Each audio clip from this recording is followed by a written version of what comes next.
داستان ایمان فروشوں کی قسط نمبر 261۔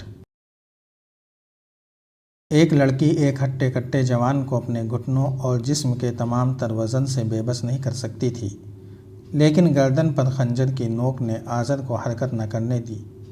اس کی تلوار اس کے ہاتھ سے چھوٹ کر پرے جا پڑی تھی۔ کون ہو تم؟ آزر نے پیٹ کے بل بے بس پڑے ہوئے پوچھا۔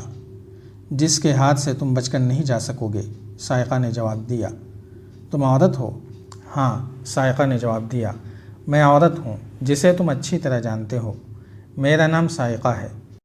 اوہ پاگل لڑکی، آزر نے ہنس کر کہا، تم نے کیا مذاق کیا ہے؟ میں تو ڈر ہی گیا تھا۔ ہٹو، اترو، اپنا خنجر ہٹا لو، میری کھال میں اتر رہا ہے۔ یہ مذاق نہیں آزر، تم کہاں جا رہے ہو؟ خدا کی قسم میں کسی اور لڑکی کے پیچھے تو نہیں جا رہا، آزر نے دوستانہ لہجے میں کہا۔ تم سے زیادہ اچھی کوئی لڑکی ہے ہی نہیں، میں تمہیں دھوکہ تو نہیں دے رہا۔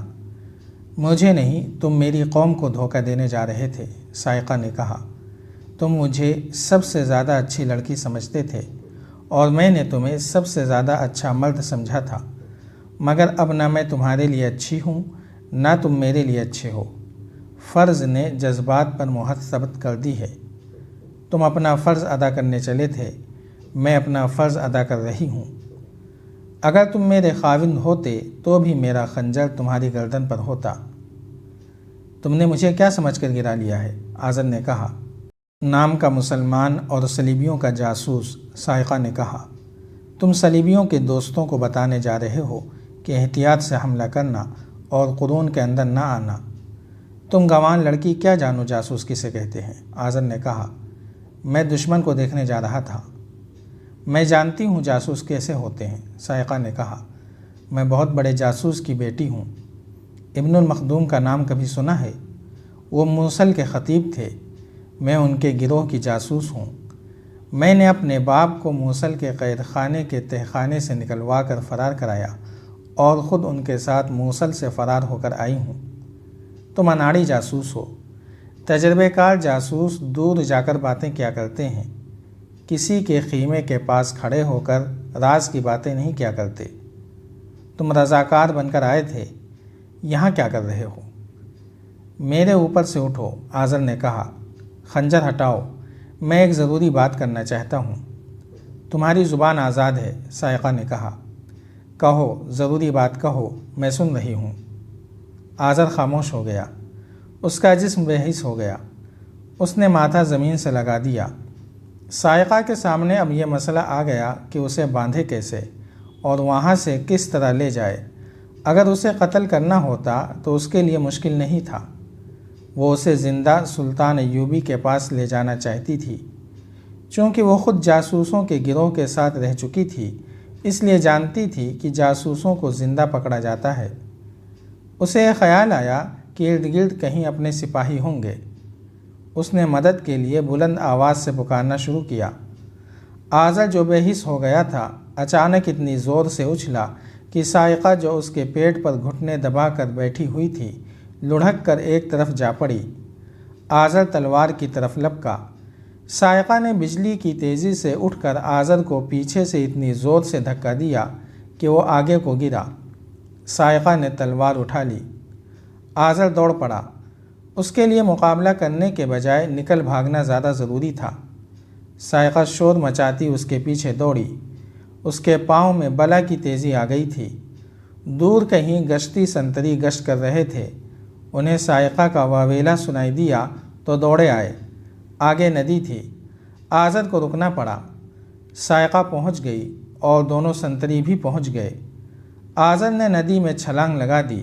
سائقہ چلائی، جانے نہ دینا، جاسوس ہے، زندہ پکڑو۔ سنتری بھی ندی میں کود گئے اور آزر پکڑا گیا۔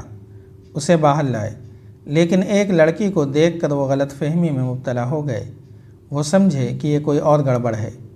ان کے پوچھنے پر سائقہ نے انہیں بتایا کہ وہ کون ہے اور محاذ پر کس طرح پہنچی، اور یہ آدمی رضاکار بن کے آیا ہے لیکن مشتبہ ہے، اسے سلطان صلاح الدین ایوبی کے پاس لے چلو۔ سنو میرے دوستو، آزر نے سنتریوں سے کہا، تمہیں یہاں کیا ملتا ہے؟ چند سکوں اور 2 وقت کی روٹی کی خاطر مرنے آئے ہو؟ میرے ساتھ چلو، شہزادے بنا دوں گا، اس جیسی لڑکیوں کے ساتھ شادی کراؤں گا، دولت سے مالا مال کر دوں گا۔ ہم تمہارے ساتھ چلیں گے، ایک سنتری نے کہا۔ پہلے تم ہمارے ساتھ چلو۔ تم بھی چلو لڑکی، وہاں جا کر دیکھیں گے کہ یہ جاسوس ہے یا تم بھی جاسوس ہو، یا دونوں ادھر بدمعاشی کے لیے آئے تھے۔ سلطان ایوبی کے خیمے سے تھوڑی ہی دور حسن بن عبداللہ کا خیمہ تھا۔ سنتری آذر اور صاعقہ کو اپنے کمانڈر کے پاس لے گئے۔ کمانڈر انہیں حسن بن عبداللہ کے پاس لے گیا، اسے جگایا اور آذر کو اس کے حوالے کر دیا۔ صاعقہ نے حسن بن عبداللہ کو تمام تر واردات سنائی، تعاقب کی تفصیل بھی سنائی۔ حسن بن عبداللہ نے صاعقہ کو غور سے دیکھ کر پوچھا، تمہارا چہرہ میرے لیے اجنبی نہیں، تم شاید موصل سے فرار ہو کر آئی تھیں۔ تمہارے ساتھ موصل کے خطیب ابن المخدوم بھی تھے۔ میں ان کی بیٹی ہوں، صاعقہ نے کہا۔ تم نے میری حیرت ختم کر دی ہے، حسن بن عبداللہ نے کہا۔ ہماری لڑکیاں تم سے زیادہ دلیر ہو سکتی ہیں، لیکن یہ ذہانت کم ہی پائی جاتی ہے جس کا مظاہرہ تم نے کیا ہے۔ مجھے محترم والد نے تربیت دی ہے، صاعقہ نے کہا۔ میرے کانوں میں صرف 2 جملے پڑے اور میں سمجھ گئی کہ یہ معاملہ کیا ہے۔ آذر کی جامہ تلاشی لی گئی، اس سے کاغذ برآمد ہوئے، ان پر نشان لگے ہوئے تھے جو سلطان ایوبی کی فوج کی پوزیشنیں ظاہر کرتے تھے۔ کاغذوں پر ٹیڑھی میڑھی لکیریں تھیں۔ یہ قرون حماد کا خاکہ تھا۔ صاف معلوم ہوتا تھا کہ سلطان ایوبی کا مکمل دفاعی پلان دشمن کے پاس جا رہا تھا۔ آذر بھائی، حسن بن عبداللہ نے آذر کو کاغذات دکھاتے ہوئے کہا، ان کے بعد کسی شک کی گنجائش رہ گئی ہے تو بتا دو، پھر میں تمہیں آزاد کر دوں گا۔ اگر بے گناہ ہو تو بولو، مجھے یقین دلاؤ کہ تم مسلمان ہو۔ خدائے ذوالجلال کی قسم، حسن بن عبداللہ نے اس کے منہ پر سیدھا گھونسا اس قدر زور سے مارا کہ آذر کئی قدم پیچھے پیٹھ کے بل گرا۔ حسن نے دھیمی مگر قہر آلود آواز میں کہا، جاسوسی کافروں کی کرتے ہو اور قسم ہمارے خدا کی کھاتے ہو۔ میں تم سے یہ نہیں پوچھ رہا کہ تم جاسوس ہو یا نہیں، میں یہ پوچھ رہا ہوں کہ یہاں تمہارے جتنے ساتھی ہیں ان کے نام بتا دو اور بتاؤ کہ وہ کہاں کہاں ہیں۔ میں مسلمان ہوں، آذر نے التجا کی۔ سب کچھ بتا دوں گا، مجھے بخش دو، میں اگلی صف میں لڑوں گا۔ پہلے میرے سوال کا جواب دو، حسن بن عبداللہ نے کہا۔ اب تم مجھ پر اپنی کوئی شرط نہیں ٹھونس سکتے۔